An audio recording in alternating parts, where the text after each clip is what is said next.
Hello बच्चों, आज मैं आपके लिए एक प्रेरक कहानी लेके आई हूँ जिसका शीर्षक है क्यों था दुर्योधन से भी ज़्यादा प्रिय अर्जुन। किसको? गुरु द्रोणाचार्य को। तो अर्जुन सबसे ज़्यादा प्रिय क्यों था? इस कहानी को सुनाऊं से पहले आप मेरे चैनल को सब्सक्राइब कीजिए और कमेंट बॉक्स में कमेंट ज़रूर डाला कीजिए ताकि मुझे पता चले कि आपको मेरी कहानी कैसी लगी। एक बार क्या होता है, दुर्योधन, दुशासन, विकर्ण, अश्वत्थामा, सारे के सारे जो राजकुमार थे वो खड़े होते हैं और सारे के सारे तर्क वितर्क करते हैं कि खुद पांडवों में भी गुरुजी सबसे ज़्यादा अर्जुन को ही पसंद करते हैं।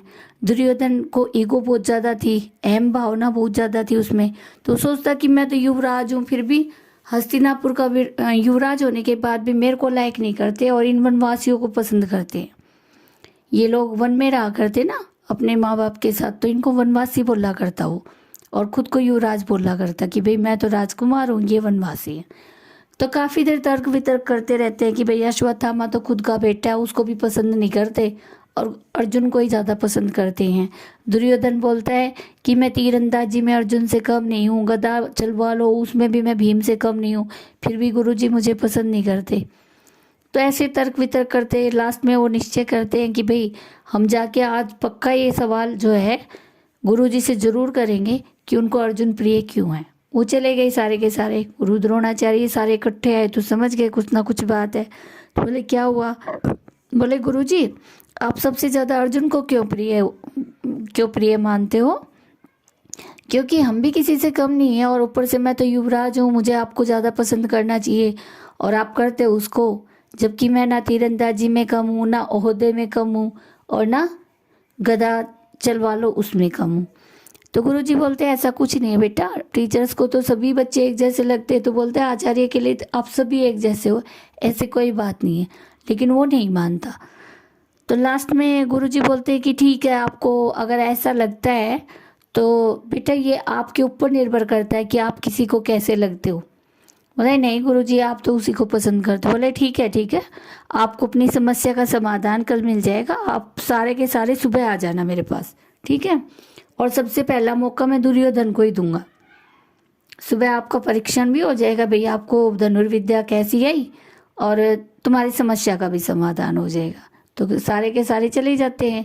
सुबह वो भी जल्दी आते हैं क्योंकि उनके दिमाग में क्वेश्चन घूम रहा होता है। और गुरुजी भी जब वो बच्चे आते हैं इकट्ठा होके सुबह सुबह, उससे पहले गुरुजी ने एक चिड़िया बना के और एक पेड़ के ऊपर टांग रखी होती है, टहनी के ऊपर।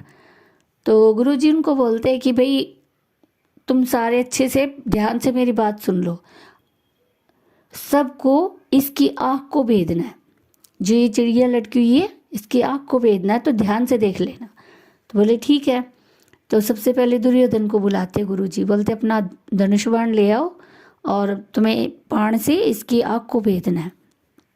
वो ले आता है, जैसे धनुष के ऊपर बाण को चढ़ाता है और प्रत्यंचा को खींचता। गुरुजी बोलते पहले रुको। बोले हाँ जी। बोले पहले मुझे ये बताओ तुम्हें क्या दिख रहा है? बोला कि मेरे को ना बाग दिख रहा है, बाग में एक पेड़ खड़ा है, पेड़ की टहनी पे एक चिड़िया लटकी हुई है।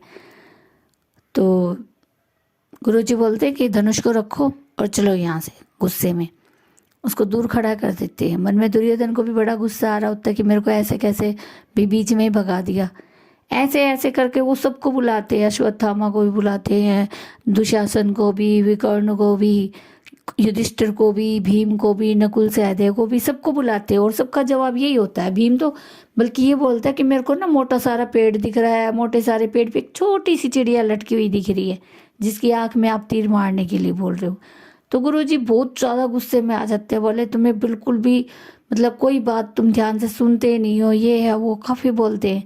और सबसे लास्ट में अर्जुन का नंबर आता है। बोले गुस्से में आके बोलते सारे के सारे भाग जाओ, मैंने तुम्हें शिक्षा दी, तुम्हें मतलब कोई बात ध्यान से सुनते ही नहीं। तो अर्जुन बोलते गुरुजी आप गुस्सा मत हो, आप मुझे भी मौका दो। तो गुरुजी एकदम से चुप हो जाते और अर्जुन से बोलते कि ठीक है अब तुम करो।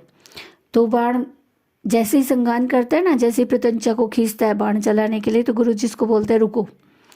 तो रुक जाता है। बोलते तुम्हें क्या दिखाई दे रहा है? बोला मुझे कुछ नहीं दिखाई दे रहा गुरुजी, मुझे सिर्फ और सिर्फ चिड़िया की आँख दिखाई दे रही है। बोला अच्छा पहले मुझे ये बताओ चिड़िया कैसी दिख रही है? बोले गुरुजी मुझे नहीं पता चिड़िया की आकृति कैसी है, मुझे तो सिर्फ उसकी आँख दिखाई दे रही है और मुझे पता ही नहीं है चिड़िया किस आकृति की है। अब गुरुजी बहुत ज़्यादा खुश हो जाते हैं, बोलते ठीक है तीर चलाओ। वो जैसे ही तीर चलाता है वो सीधा जाके आँख में लगता है और चिड़िया जो है वो नीचे गिर जाती है, क्योंकि मिट्टी की बनी हुई थी, चोट लगती है वो तो आपको पता ही है नीचे नहीं गिरेगी। उनको सबको बुलाते गुरुजी और बोलते देखो इसका जवाब सुना था तुमने? तो बोले गुरुजी हम भी तो यही बोल रहे थे। बोले तुम ये कहाँ बोल रहे थे, तुम तो बोल रहे थे बाग दिख रहा है, पेड़ दिख रहा है, पेड़ की टहनी पे एक चिड़िया लटकी हुई दिख रही है। तो बोले गुरुजी यही तो दिख रहा था, यही इसने बताया। बोले इसने ये नहीं बताया, इसने ये बोला मुझे सिर्फ और सिर्फ आँख दिख रही है, बल्कि मैंने इससे पूछा कि चिड़िया कैसी हो, उस पर इसने ये जवाब दिया कि मुझे नहीं पता चिड़िया कैसी है। सबकी नज़रें जो है नीचे झुक जाती हैं, क्योंकि सबको पता चल जाता हमारी गलती क्या थी।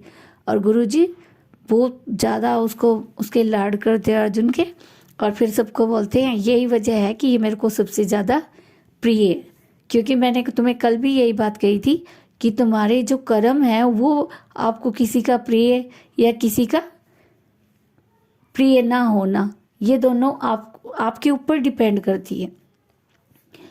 तो वो सारे के सारे उस बात को समझ जाते हैं और उसके बाद वो कभी भी तर्क वितर्क नहीं करते गुरुजी के साथ। आपको भी पता चल गया होगा ना कि घर में या बाहर आपको क्यों लाइक किया जाता है या क्यों लाइक नहीं किया जाता। तो अब आप भी ध्यान रखोगे ना कि सभी आपको बहुत ज़्यादा पसंद करें। ओके।